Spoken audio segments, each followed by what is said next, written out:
திருப்பலி வாசகங்கள்.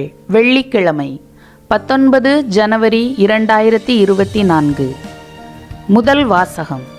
ஆண்டவரால் திருப்பொழிவு செய்யப்பட்டவர் மேல் நான் கை வைக்கக்கூடாது. சாமுவேல் முதல் நூலிலிருந்து வாசகம்.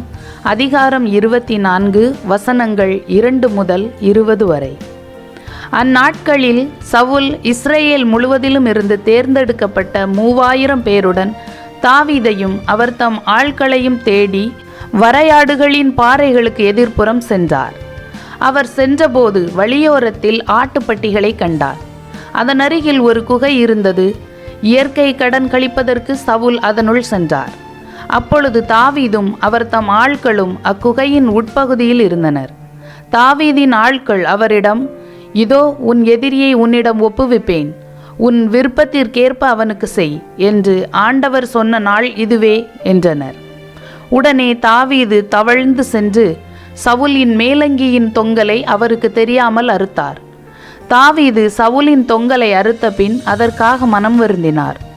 அவர் தம் ஆட்களை பார்த்து, ஆண்டவர் திருப்பொழிவு செய்த என் தலைவருக்கு எத்தீங்கும் செய்யாதவாறு ஆண்டவர் என்னை காப்பாராக.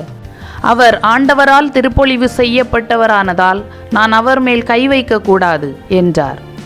ஆதலின் தம் ஆட்கள் சவுலை தாக்காதவாறு தாவீது இவ்வார்த்தைகளால் அவர்களை தடை செய்தார். பின்பு சவுல் எழுந்து குகையை விட்டு தம் வழியே சென்றார். அதன் பின் தாவீதும் எழுந்து குகையிலிருந்து வெளியேறி சவுலை பின்தொடர்ந்து, அரசே, என் தலைவரே என்று அழைத்தார். சவுல் பின்புறம் திரும்பிய போது தாவீது தரையில் முகம் குப்புற வீழ்ந்து வணங்கினார். பின்பு தாவீது சவுலை நோக்கி, தாவீது உமக்கு தீங்கு செய்ய தேடுகிறான் என்று சொல்லும் மனிதனின் வார்த்தைகளை நீர் கேட்கலாமா? இதோ குகையில் ஆண்டவர் உம்மை என்னிடம் ஒப்புவித்தார் என்பதை இன்று உம் கண்களே கண்டன. உம்மை கொல்ல வேண்டுமென சிலர் என்னை வற்புறுத்தினார்கள். ஆனால் அவர் ஆண்டவரால் திருப்பொழிவு செய்யப்பட்டவர். என் தலைவருக்கு எதிராக நான் கை ஓங்கக்கூடாது என்று சொல்லி நான் தான் உம்மை காப்பாற்றினேன். என் தந்தையே, பாரும், என் கையில் இருக்கும் உம் மேலங்கியின் தொங்கலை பாரும். உம்மை கொல்லாமல் உம் மேலங்கியின் தொங்கலை மட்டும் அறுத்து எடுத்துள்ள என் செயலை பார்த்தாலே என்னிடம் யாதொரு குற்றமோ துரோகமோ இல்லை என்பதை நீர் அறிவீர். நீர் என் உயிரை பறிக்க தேடினாலும் உமக்கெதிராக நான் ஒரு குற்றமும் செய்யவில்லை. உமக்கும் எனக்கும் ஆண்டவர் நடுவராய் இருப்பாராக. என் பொருட்டு ஆண்டவரே உமக்கு நீதி வழங்கட்டும். ஆனால் உமக்கெதிராக என் கை எழாது. முன்னோரின் வாய்மொழிக்கேற்ப தீயோரிடமிருந்தே தீமை பிறக்கும். ஆதலால் உம்மேல் நான் கை வைக்க மாட்டேன். இஸ்ரேலின் அரசர் யாரை தேடி புறப்பட்டார்? யாரை பின்தொடர்கிறீர்? ஒரு செத்த நாயை என்றோ உம் தெள்ளுப்பூச்சியை என்றோ? ஆண்டவர் நடுவராயிருந்து உமக்கும் எனக்கும் நீதி வழங்குவாராக. அவரே எனக்காக வழிகாட்டி உம் கையினின்று என்னை விடுவிப்பாராக என்றார்.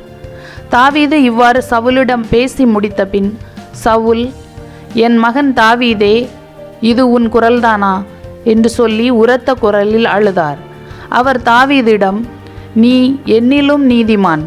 நீ எனக்கு நன்மை செய்தாய், ஆனால் நானோ உனக்கு தீங்கு செய்தேன். ஆண்டவர் என்னை உன்னிடம் ஒப்புவித்திருந்தும் நீ என்னை கொல்லவில்லை. இதனால் நீ எனக்கு நன்மையே செய்து வந்திருப்பதே இன்று நீ வெளிப்படுத்தியிருக்கிறாய். ஏனெனில் ஒருவன் தன் எதிரியை கண்டபின் அவன் நலமுடன் செல்ல அனுமதிப்பானா? இன்று நீ எனக்கு செய்த நன்மைக்கு ஈடாக ஆண்டவரும் உனக்கு நன்மை செய்வாராக. இதோ நீ திண்ணமாய் அரசனாவாய் என்றும் இஸ்ரேலின் அரசை நீ உறுதிப்படுத்துவாய் என்றும் இப்பொழுது நான் அறிகிறேன். இது ஆண்டவரின் அருள்வாக்கு. இறைவா, உமக்கு நன்றி. பதிலுரை பாடல். கடவுளே, எனக்கு இரங்கும், எனக்கு இரங்கும். கடவுளே, எனக்கு இரங்கும், எனக்கு இரங்கும். நான் உம்மிடம் தஞ்சம் புகுகின்றேன். இடர் நீங்கும் வரை உம் இறக்கைகளின் நிழலையே எனக்கு புகலிடமாக கொண்டுள்ளேன். கடவுளே, எனக்கு இரங்கும், எனக்கு இரங்கும். உன்னதரான கடவுளை நோக்கி, எனக்காக யாவையும் செய்து முடிக்கும் இறைவனை நோக்கியே நான் மன்றாடுகிறேன். வானகத்தினின்று அவர் எனக்கு உதவி அனுப்பி என்னை காத்தருள்வார். என்னை நசுக்குவோரை இழிவுபடுத்துவார். கடவுள் தம் பேரன்பையும் வாக்கு பிறழாமையையும் வெளிப்படுத்துவார். கடவுளே, எனக்கு இரங்கும், எனக்கு இரங்கும். கடவுளே, வானங்களுக்கு மேலாக நீர் உயர்த்த பெறுவீராக.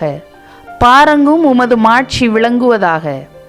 ஆண்டவரே, உமது பேரன்பு வானளவு உயர்ந்துள்ளது. உமது வாக்கு பிறழாமை முகில்களை தொடுகின்றது. கடவுளே, எனக்கு இரங்கும், எனக்கு இரங்கும். நற்செய்தி வாசகம். தம்மிடம் இருக்கும்படி தாம் விரும்பியவர்களை அழைத்தார். மார்க்கு எழுதிய தூய நற்செய்தியிலிருந்து வாசகம்.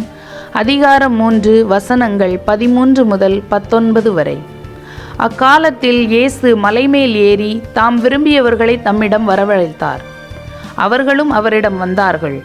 தம்மோடு இருக்கவும், நற்செய்தியை பறைசாற்ற அனுப்பப்படவும், பேய்களை ஓட்ட அதிகாரம் கொண்டிருக்கவும் அவர் 12 நியமித்தார். அவர்களுக்கு திருத்தூதர் என்றும் பெயரிட்டார். அவர் ஏற்படுத்திய 12 முறையே பேதுரு என்று அவர் பெயரிட்ட சீமோன், செபதேயுவின் மகன் யாக்கோபு, யாக்கோபின் சகோதரரான யோவான், இவ்விருவருக்கும் இடியை போன்றோர் என பொருள்படும் பொவனேர்கேசு என்று அவர் பெயரிட்டார். அந்திரேயா, பிலிப்பு, பார்த்தலேமேயு, மத்தேயு, தோமா, அல்பேயுவின் மகன் யாக்கோபு, ததேயு, தீவிரவாதியாயிருந்த சீமோன், இயேசுவை காட்டிக் கொடுத்த யூதாசு இஸ்காரியோத்து என்போர் ஆவர்.